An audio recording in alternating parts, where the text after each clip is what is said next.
ही कचोरी बघा, दिसतात किती खस्ता आणि खुसखुशीत, टम्म फुगलेली आणि तोडल्यानंतर आतमध्ये भरपूर सारण असणारी, अगदी 4 ते 5 दिवस टिकणारी सोप्या सोप्या पद्धतीने चला तर करूया ओल्या तुरीच्या दाण्याची कचोरी। नमस्कार, ज्योती हेल्दी यार मध्ये तुम्हा सगळ्यांचे मनापासून खूप खूप स्वागत आहे। आज आपण ओल्या तुरीच्या दाण्याची कचोरी करणार आहेत। येथे मी 1 वाटी दाणे साफ क्लीन करून घेतले आहे। थोडा वेळ हे दाणे साइडने ठेवू। सर्वात अगोदर मी येथे 2 वाटी मैदा घेतलेला आहे। हा मैदा चाळणीने चाळून घेऊ। या मैद्यात चवीनुसार मीठ घालू। 1 चम्मच हाताने चोळून ओवा घालू आणि 1 चम्मच गरम तेलाचे मोहन घालू। आता हा मैदा हाताने सॉफ्ट करून घेऊ। या गरम तेलाच्या मोहनने कचोरी छान खस्ता होते।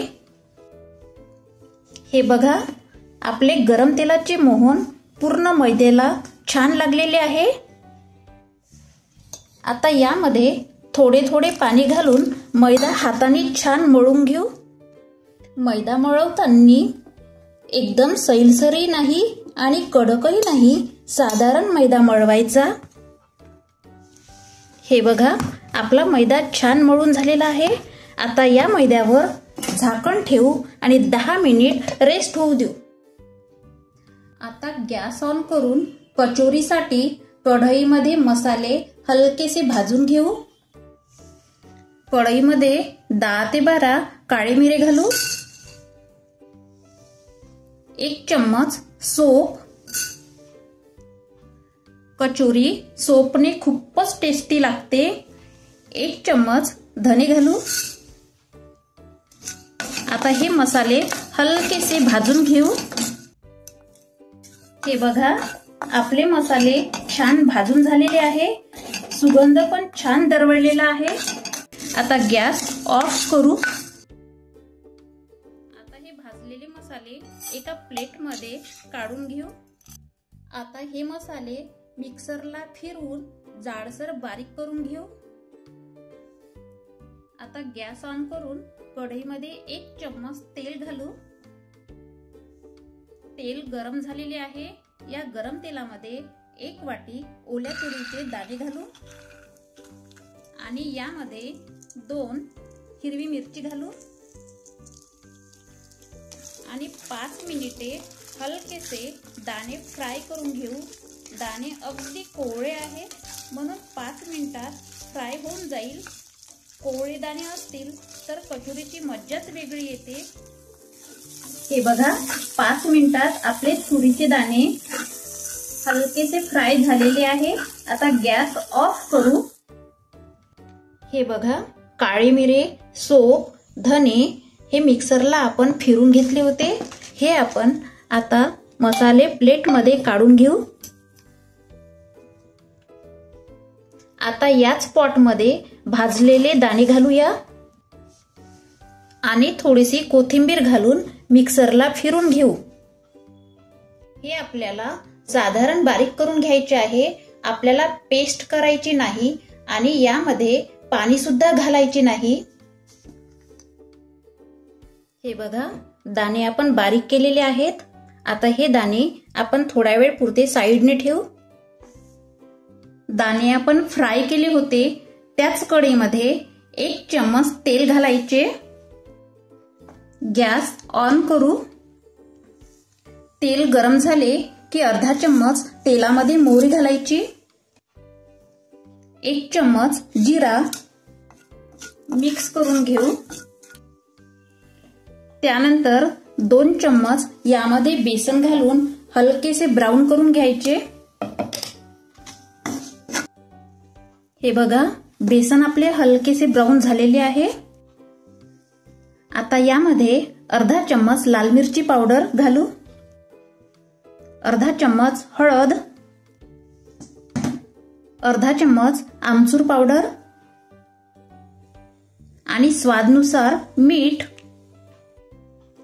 अर्धा चम्मच गरम मसाला,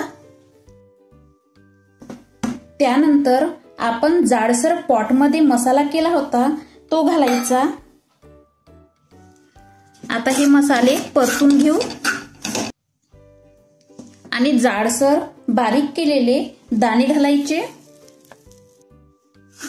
आता अगदी मिनिटभर परतून घेऊ। आता गॅस ऑफ करू आणि हे मिश्रण थंड होऊ देऊ। आणि लास्ट लसूण अद्रक पेस्ट 1 चम्मच।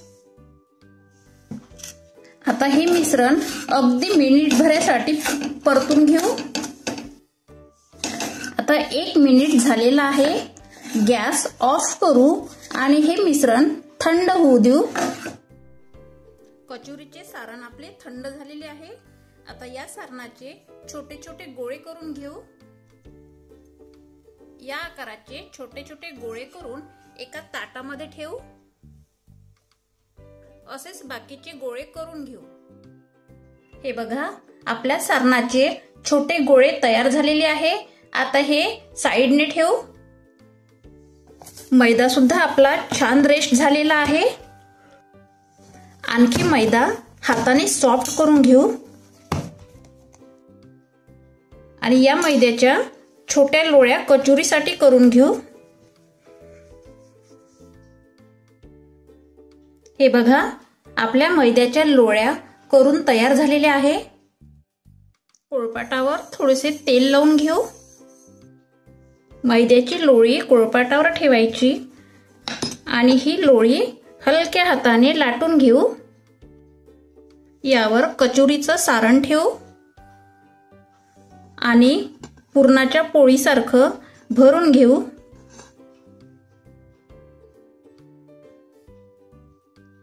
हे टोक इथेच बंद करून घेऊ आणि हलक्या हाताने कचोरी लाटून घेऊ। हे बघा, आपली कचोरी छान लाटून झालेली आहे। अशाच कचोऱ्या बाकीच्या लाटून घेऊ। इकडे मी तेल गरम करायला ठेवले। तेल मात्र कडकडीत गरम करायचे नाही, साधारण तेल गरम करायचे। तेल गरम झाले की नाही चेक करून बघू। हे बघा, तेल आपले गरम झालेले आहे। आपल्या पिठाचा गोळा वर आलेला आहे। आता हा गोळा काढून घेऊ आणि यामध्ये कचोरी घालून तळून घेऊ। कचोरीवर असे वरवर तेल सोडायचे। आता कचोरी पलटून घेऊ। हे बघा, कचोरी आपली किती छान टम्म फुगलेली आहे। आता ही कचोरी झालेली आहे। आता ही कचोरी आपण एका ताटामध्ये काढून घेऊ। अशाच बाकीच्या कचोऱ्या तळून घेऊ। हे बघा, मी दुसरी पण कचोरी तुम्हाला तळून दाखवते। यावर वरवर तेल सोडायचे। आता कचोरी पलटून घेऊ।